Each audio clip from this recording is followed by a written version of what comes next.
¿Qué? ¿Tienes ganas de visitar la Feria de Ciencias? Sí, muchas. Mi profesora me dijo que construiríamos un robot. Te lo vas a pasar en grande.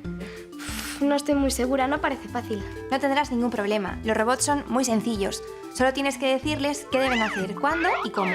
¿Y tú cómo lo sabes? Es mi trabajo.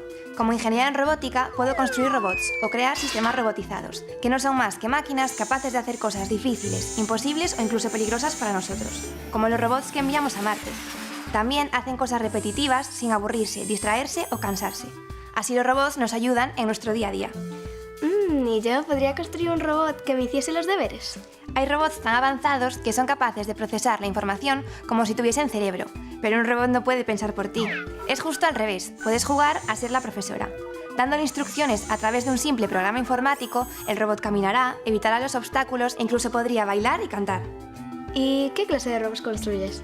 Trabajo en un hospital, con un grupo de científicos, médicos y otros ingenieros. Y juntos, con equipos de todo el mundo, estamos construyendo robots quirúrgicos que ayudan a los médicos en las operaciones. También podemos crear maniquís robotizados, con los que los médicos practican y aprenden antes de operar a las personas reales. Por otro lado, se han creado robots capaces de distribuir la comida y las medicinas en el hospital. Ah, ¿estos robots le llevan la comida a los niños en el hospital? No, pero sí hay unos robots que los niños que están hospitalizados y que tienen que estar solos y en cama mucho tiempo pueden abrazar mientras aprenden y juegan. Ah, como un amigo.